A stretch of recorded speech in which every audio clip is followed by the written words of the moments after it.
क्या हमारी मौत पहले से लिखी है? हमारा वो पर्पस इस लाइफ का जब पूरा हो जाता है तो हमारा जाना तय है। कुछ जो डेथ होती है वो एक्सीडेंट में डेथ होती है, सडन। पहली चीज तो सडन कुछ नहीं होता, ये भी डिसाइडेड है। आप वैष्णो देवी की यात्रा पर जा रहे हैं, अचानक से खाई में गिर गए कि आपकी शारीरिक क्षमता उस समय उस यात्रा की नहीं थी और आपका टाइम आ गया था। भगवान ने नहीं बचाया, क्या ये कहना ठीक है? ईश्वर में आपकी श्रद्धा आपको मृत्यु से बचा नहीं सकती। अगर आप ईश्वर की श्रद्धा के साथ मृत्यु रोक पाते तो फिर इसका बहुत अच्छा एग्जाम्पल तो है महाभारत में अभिमन्यु की मृत्यु। मृत्यु नहीं होती है, हम सिर्फ एक लाइफ से दूसरे लाइफ पर स्विच करते हैं। आत्मा न मरती है न मारी जा सकती है, न जलाई जा सकती है, न तोड़ सकते हैं, अजर है हमारे। लोग कहते हैं जो आया है उसका जाना भी तय है। हम सब कुछ पहले से लिखवा कर आते हैं कि आप जन्म लेंगे, इस वक्त जन्म लेंगे, आपकी मृत्यु होगी, इस वक्त पर मृत्यु होगी। यानी कि आपने अपना लाइफ स्पैन पहले से लिखवा कर आप लेकर आए हैं। लेकिन क्या वाकई में ये सच है कि आपकी मौत पहले से लिखी हुई है? और क्या ये भी लिखा हुआ है कि आपकी मौत कैसे होगी? सुनने में शायद आपको अजीब लग रहा होगा, लेकिन आज हम डेथ की रियलिटी पर बात करने वाले हैं। लाइफ में इस पॉइंट को भी एक्सेप्ट करना कितना ज़रूरी है ये समझने वाले हैं। तो let's welcome one and only Ritika Bajaj, akashic records reader, PLR expert and trauma healer. Welcome ma'am, बहुत बहुत स्वागत है आपका। Thank you so much Monika. आज का हमारा टॉपिक बहुत सेंसिटिव है और आई थिंक इसको एक्सेप्ट करना भी उतना ही ज़रूरी है। हम ये तो सुन लेते हैं कि जो इस दुनिया में आया है उसका जाना भी तय है, लेकिन सडन जब कोई चला जाता है तो हम बहुत दुख में आ जाते हैं। तो इसके बारे में हम बात ज़रूर करेंगे, लेकिन पहले तो यही सवाल, क्या हमारी मौत पहले से लिखी है? बिल्कुल लिखी है। जिस तरह हमारे इस फिजिकल रेल्म में आना तय है, जिस तरह हमारा यहाँ पर आकर सीखना तय है, उसी तरह हमारा वो पर्पस इस लाइफ का जब पूरा हो जाता है तो हमारा जाना तय है। ये जन्म और मृत्यु हमारे सोल प्लान का एक हिस्सा होता है जो हम यहाँ पर आने से पहले तय करके आते ही हैं, और इस पे कंट्रोल नहीं है आपका। ये कुछ ही चीज़ें हैं जिस पे यूनिवर्स कंट्रोल नहीं देती है। This is death. जब डेथ की बात होती है तो ये वाकई बहुत सेंसिटिव है, बहुत गंभीर विषय है, क्योंकि किसी का चला जाना आप एक्सेप्ट नहीं कर पाते, मुश्किल होता है। लेकिन यहाँ पर ये समझना ज़रूरी है कि हमारे सनातन धर्म में मृत्यु नहीं होती, ये एक ट्रांजिशन होता है। कोई भी आत्मा जब यहाँ पर आती है वो अपने स्कूल, जैसे हम बात करते हैं कि ये जो प्लैनेट है जहाँ पर फिजिकल रैम की जब हम बात करते हैं तो हमारा स्कूल है। उस स्कूल में पढ़ाई करने के लिए, सीखने के लिए, सिखाने के लिए ये जो शरीर है ये हमारी यूनिफॉर्म है। तो हम ये यूनिफॉर्म ओढ़कर इस बर्थ में आ गए। अब जब हमारा वो सीखना, वो चैप्टर, वो ग्रेजुएशन, पोस्ट ग्रेजुएशन, जितनी PhD लेवल तक की पढ़ाई जितनी हमें करनी थी, जब वो यहाँ से हो जाती है तो हम अपनी यूनिफॉर्म छोड़कर दूसरी यूनिफॉर्म पहनने चले जाते हैं। आत्मा न मरती है न मारी जा सकती है, न जलाई जा सकती है, न तोड़ सकते हैं, अजर है अमर है। मृत्यु नहीं होती है, हम सिर्फ एक लाइफ से दूसरे लाइफ पर स्विच करते हैं। यानी कि आपने बॉडी चेंज की। एग्जैक्टली, आप बॉडी चेंज करते हो, लेकिन आपकी सोल वही है। सोल वही है। लेकिन ये एक्सेप्ट करना लाइफ में बहुत मुश्किल हो जाता है। आपके घर का जब कोई सदस्य चला जाता है, आप उसके दुख में, कितने घर ऐसे होते हैं उसके जो परिवार वाले होते हैं वो दुख में सालों साल बिता देते हैं, वो उस दुख से उभर ही नहीं पाते। अब उनको ये समझाना कि उनकी सोल अभी भी है पर वो आपके साथ नहीं है, कहीं और किसी और के साथ है, क्योंकि उन्होंने बॉडी चेंज कर ली है, ये कैसे पॉसिबल है? ये समझना ज़रूरी ही है, पॉसिबल नहीं है। और ये किसी को समझाना भी गलत है कि जब कोई छोड़कर चला गया आप उससे मूव ऑन कर लो। पॉसिबल नहीं है। लेकिन हमारे ग्रंथ, हमारे धर्म, हमारे बड़े बुजुर्ग हमें यही समझाते आए हैं। हम बात करते हैं ना, बहुत ही मस्ती मजाक में हमारी कभी मम्मी, दादी, नानी बोल देती है कि ऐसा करोगे तो अगले बर्थ में यही लेके जाओगे, अगला जन्म देखना कैसे मिलेगा। तो मतलब ये बिलीफ सिस्टम है, ये हमें पता है कि अगला बर्थ आएगा। तो आपको बस ये मानना ज़रूरी है कि सोल यहाँ से यहाँ पर उसका जितना टाइम रहने का था, जितना टाइम सीखने का था, वो टाइम पीरियड ओवर हुआ है। जितना टाइम उसको आपके साथ रहना था वो टाइम खत्म हो चुका। अब उसको अपने आगे की जर्नी शुरू करनी है, आगे बढ़ना है। अब मान लीजिए मैं एक क्लास में पास हो जाती हूँ, तो जस्ट बिकॉज कि मेरे कुछ फ्रेंड्स फेल हो गए हैं, उनके लिए मैं रह थोड़ी जाऊंगी पीछे। मैं तो आगे जाऊंगी, मेरे आगे जाने का टाइम आ गया। बोलते हैं ना, मृत्यु का टाइम आ गया। तो ये हमारी फिजिकल बर्थ, ये वाली यूनिफॉर्म जो हमने इस बर्थ में ओढ़ रखी है, इसको त्यागने का टाइम आ गया। अब इसको त्याग के आपको आगे बढ़ना है। ये एक्सेप्टेंस अपने अपने अंदर खुद लाना पड़ता है। यकीन मानिए, कोई भी आकर आपको बोल देगा, आप नहीं मानोगे। मैं आपको ये इतने डीप में इसलिए बता रही हूँ क्योंकि ये मैंने खुद महसूस किया है।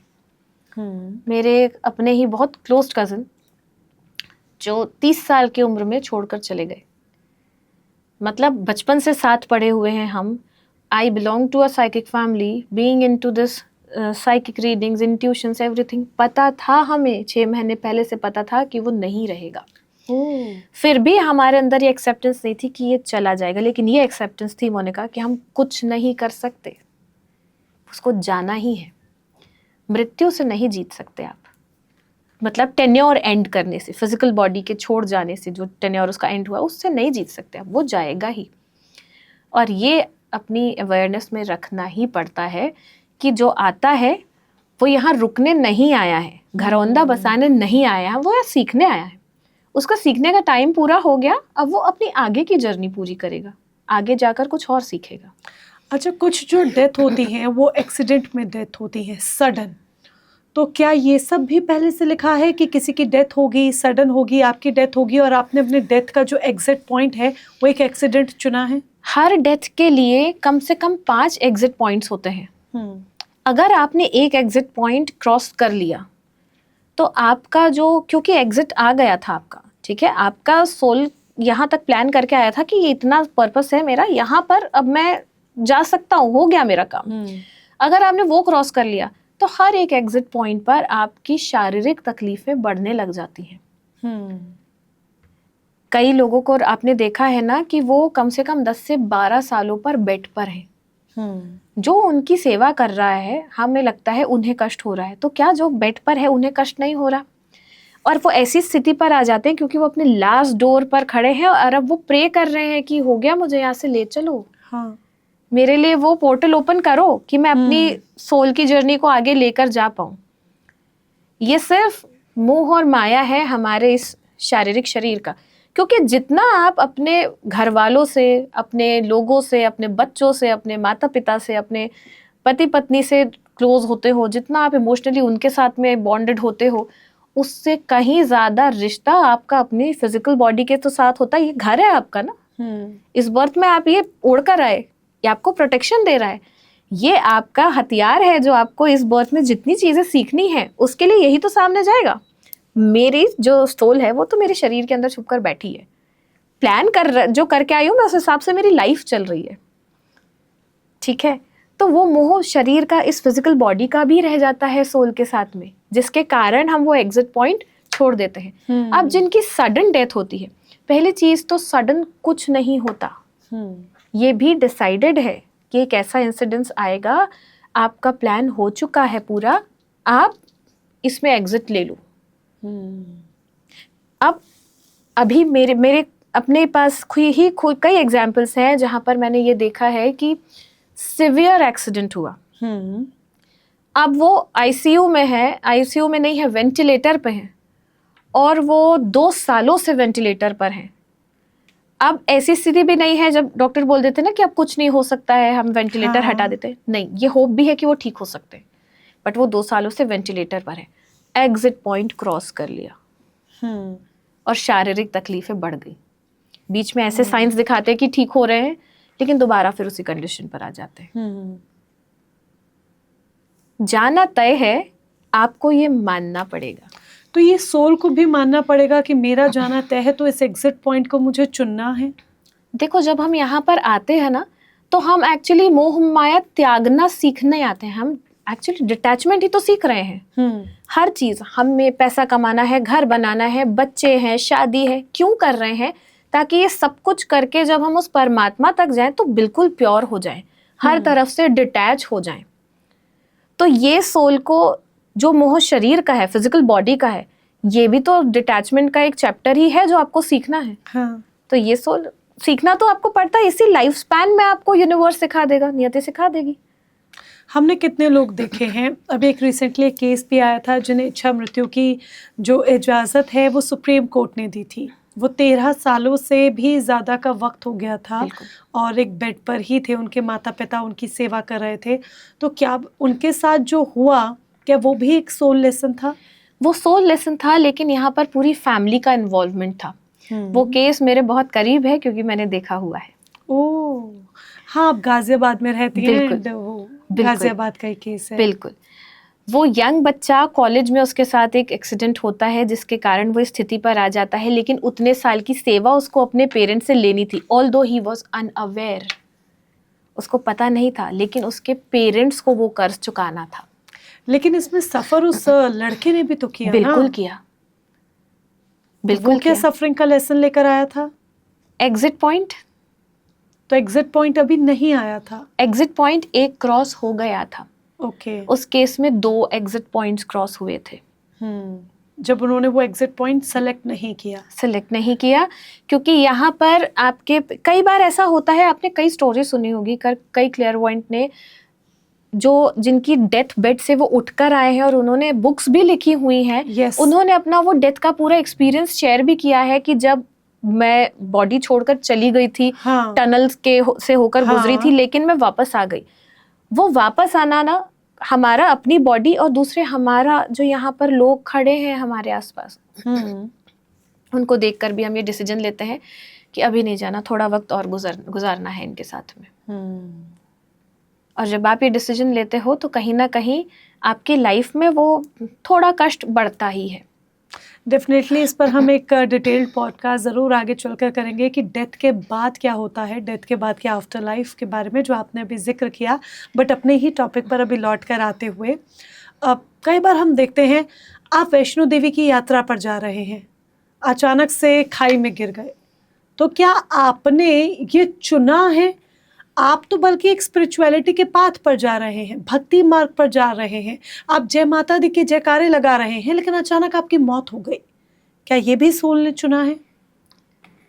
सोल ने डेथ चुनी है, ठीक है। अब वो कैसी सर्कमस्टेंसेस पर होनी है ये चुना है, लेकिन यहाँ ना लाइफ 2 चीज़ों पर चलती है, एक आपका स्पिरिचुअल बिलीफ और एक आपकी फिजिकल रियलिटी। प्रॉब्लम तब आती है जब मान लीजिए वो डेथ का टाइम तो था, अब जैसे कोई केदारनाथ जाता है, वहाँ पर उसकी डेथ हो जाती है, कोई वैष्णो देवी जाता है, हो सकता है कि आपकी शारीरिक क्षमता उस समय उस यात्रा की नहीं थी और आपका टाइम आ गया था, एग्जिट वाला टाइम आ गया था। जैसे ही आप उस जगह पर जाते हैं, आपकी शारीरिक क्षमता नहीं है या कोई नेचुरल डिजास्टर हो जाता है और वहाँ पर आप अपना एग्जिट डोर चूज कर लेते हैं और आप चले जाते हैं। बट यहाँ पर होता यह है कि आप स्पिरिचुअल बिलीफ से फिजिकल आउटकम, इन दोनों को कोरिलेट नहीं कर सकते। बिलीफ सिस्टम आपका अलग है, ईश्वर में आपकी श्रद्धा आपको मृत्यु से बचा नहीं सकती, क्योंकि प्रकृति का तो नियम ही है ना, आना और फिर जाना। ईश्वर में आपकी श्रद्धा आपको सिर्फ जो आपके जिंदगी में होने वाली तकलीफें हैं ना, उसका एक कोपिंग मैकेनिज्म है। ये धैर्य दिलाती है कि कोई साथ खड़ा है और कुछ नहीं होगा। अगर आप ईश्वर की श्रद्धा के साथ मृत्यु रोक पाते तो फिर इसका बहुत अच्छा एग्जाम्पल तो है महाभारत में अभिमन्यु की मृत्यु। हाँ, इतनी कष्टदायक मृत्यु, इतनी कष्टदायक, जिनके मामा खुद श्री कृष्ण, उनकी इतनी कष्टदायक मृत्यु क्यों रोक सकते थे ना, ईश्वर है। लेकिन जो कर्म आप लेकर आए हो वो आपको पूरा करना है, मृत्यु कैसी होती है ये हम चूज करके आते हैं। कई लोगों की बहुत ही ऐसे, जैसे अभिमन्यु की ही हम बात करते हैं, जब उनकी मृत्यु हुई तो कितनी कष्टकारी मृत्यु थी कि उनके मांस के टुकड़े कहीं कहीं पड़े हुए थे, छलनी कर दिया गया था उनका शरीर, खून बह रहा था और तब भी उन पे तीर चलते जा रहे थे। सब रो रहे थे, सिर्फ श्री कृष्ण हंस रहे थे, क्योंकि उन्हें यह पता था कि आने वाले कई सालों की, कई बर्थ की कष्ट उनकी इस मृत्यु ने ले ली है और वो हर लिया है उन्होंने। आगे की जो लाइफ में कठिनाइयां होने वाली है वो अब नहीं होगी। मैं बिल्कुल बहुत ध्यान से आपको सुन रही हूँ और इससे कहीं ना कहीं हम रियलिटी से रिलेट कर पाते हैं। तो अब क्या मैं सॉरी टू इंटरप्ट यू, वापस आती हूँ उसी केस स्टडीज पे जो हमने गाजियाबाद की ली हाँ थी। कष्टदायक मृत्यु, हम्म इस बर्थ में जो कष्ट उन्होंने बेयर कर लिया है, हम्म आगे के कई बर्थ के पेन्स यही भोग लिए हैं उन्होंने। ओके, तो यानी कि जो नेक्स्ट बर्थ उन्हें मिलेगा वो बहुत अच्छा बहुत होगा, अच्छा होगा, क्योंकि वो सारा पेन उन्होंने इसी जन्म में भोग लिया है।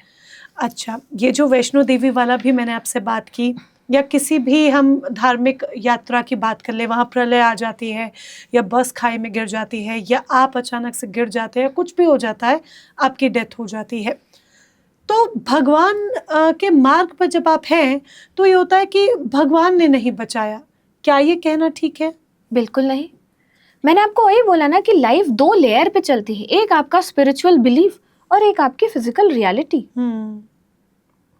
एंड जब सोल्स के एग्जिट पॉइंट की हम बात कर रहे हैं, मान लीजिए एक गाड़ी में 4 दोस्त जा रहे हैं, 4 दोस्त में एक्सीडेंट हुआ, 3 की मृत्यु हो गई, 1 बच गया, तो क्या उस सोल ने एग्जिट पॉइंट नहीं चुना या फिर उस सोल का टाइम अभी आया ही नहीं था? मैं जब छोटी थी ना तो मेरी दादी मुझे एक बड़ी ही प्यारी कहानी सुनाती थी और वो हर बार सुनाती थी। उसका मीनिंग मुझे लाइफ में बहुत बहुत सालों के बाद समझ आया। तो उन्होंने मुझे एक स्टोरी सुनाई थी कि एक बस जा रही है और सामने बहुत बिजली गिर रही है, बादल गरज रहे हैं, आसमान में बिजली चमक रही है और बिजली जमीन पर गिर रही है। तो बस ना उस बिजली गिरने के कारण आगे का रास्ता तय नहीं कर पा रही। अब बस में ये डिसाइड होता है कि भाई एक काम करो, सब लोग उतर जाते हैं, हो सकता है उसके बाद हम में से किसी की मृत्यु है और वो एक एक करके हम उतरना शुरू करते हैं, जिसकी मृत्यु होगी वो चला जाएगा, फिर हम बस को आगे लेकर जा पाएंगे। ऐसे करते करते एक एक व्यक्ति उतरने लगता है, सब उतर जाते हैं और एक व्यक्ति बच जाता है। और जैसे ही वो एक व्यक्ति अकेला बस में बैठा रहता है, उन सब पर बिजली गिर जाती है और वो व्यक्ति बच जाता है, बस के जाने का रास्ता खुल जाता है। तो यानी कि वो बचा और बाकी सबकी मृत्यु हो गई। यानी कि उसकी मृत्यु का टाइम नहीं था, वो उसका एग्जिट नहीं था, लेकिन बाकी सबके लिए वो पोर्टल ओपन हुआ था, जैसे केदारनाथ में हुआ। तो इतने सारे लोगों के लिए एक साथ पोर्टल ओपन होता है? हाँ, इतनी मास में डेथ बिल्कुल होती है ये आपका, और हर साल होता है कहीं ना कहीं कोई ना कोई पोर्टल ओपन होता है। जैसे लास्ट ईयर आपने देखा था प्लेन क्रैश हुआ था। हाँ, उसके उसके बाद कितनी अग्नि से रिलेटेड घटनाएं हुई जो अभी तक चल रही है, क्योंकि अभी वो पोर्टल ओपन है मास डेथ का। केदारनाथ मास डेथ, ये कुछ ऐसा होता है जब कई लोगों के कर्म एक साथ पूरे हो रहे होते हैं या कई लोगों की मृत्यु का जो टाइम है वो आ गया होता है, वो एग्जिट डोर के पास खड़े होते हैं और ऐसी कई सोल्स जब एक साथ आ रही होती है उस जगह पर ऐसे पोर्टल्स ओपन होते हैं। और ये सृष्टि का एक सिखाने का तरीका भी होता है कि जो आप सृष्टि के साथ अन्याय करते जा रहे हो उसकी अति हो रही है, ये एक वो तरीका भी होता है। आपने एयर इंडिया प्लेन क्रैश का जिक्र किया, अब उसमें पूरी दुनिया के अलग अलग कोने से तमाम लोग थे।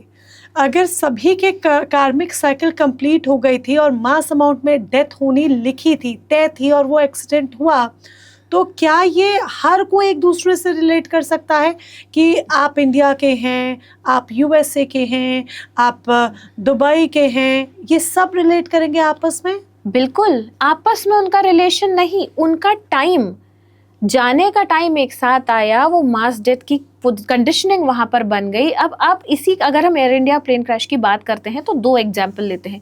एक जो उस प्लेन क्रैश में से जिंदा बच के बाहर आ गए, कोई खरोच तक नहीं आई, एक व्यक्ति, और एक वो व्यक्ति जो फ्लाइट के लिए लेट हो गई थी, फ्लाइट बोर्ड ही नहीं कर पाई। अब आप इसको क्या बोलोगे कि उनका टाइम नहीं आया था। तो जिनका टाइम नहीं आया था पहले तो वो पहुंच नहीं पाए, और जिनका टाइम नहीं आया था वो पहुंच गए, उसके बाद भी वहां से बचकर निकल गए। ऐसे नियति हर साल पोर्टल ओपन करती है मास डेथ के लिए। अभी रिसेंटली लास्ट ईयर हमने दिल्ली टेरर अटैक का केस देखा था। अब क्या उसको भी आप इसी से रिलेट करेंगे कि सबके मरने का वक्त आ गया था, क्योंकि वो एक आतंकवादी घटना थी? नहीं, ये आतंकवादी घटना को मैं इससे रिलेट नहीं करूंगी, मैं सिर्फ डेथ को रिलेट करूंगी। आतंकवादी घटना तो कर्म पे आ जाता है, इसका ये मतलब नहीं कि आपके कर्म, जो कर रहा है उसका नियत और उसकी कर्म। तो अगर जो कर रहा है वो उसका कर्म है, तो उसमें सामने वाले व्यक्तियों का क्या दोष कि किसी के घर में किसी की माँ उसका इंतज़ार कर रही होगी, किसी बेटी की माँ इंतज़ार कर रही होगी, किसी लड़के की पत्नी इंतज़ार कर रही होगी, किसी का भाई इंतज़ार कर रहा होगा, और वो आज इस दुनिया में नहीं है। अभी इससे पहले जब कश्मीर में हुआ था पहलगाम अटैक, है ना, वहाँ पर कितने लोगों की मृत्यु हुई, लेकिन उसी अटैक में से कितने लोग बच के आ गए। फायरिंग तो सबके लिए हो रही थी ना, फिर भी कई लोगों की वहाँ जाने चली गई। बहुत अनफॉर्चुनेट है ये ऑल्दो, लेकिन कई लोग वहाँ से बच के आ गए। आज हम इस पर कितनी भी डिबेट कर ले, लेकिन ये बात तय है कि मृत्यु आपकी तय है, और वो कहाँ जाकर होगी, किस सर्कमस्टांसेस में होगी, ये भी तय है। आप ऐसी जगह पर पहुंचते हो और ऐसी कोई दुर्घटना हो जाती है जहां से आपका एग्जिट आ जाता है, और एग्जिट डोर को आपको चूज करना पड़ता है।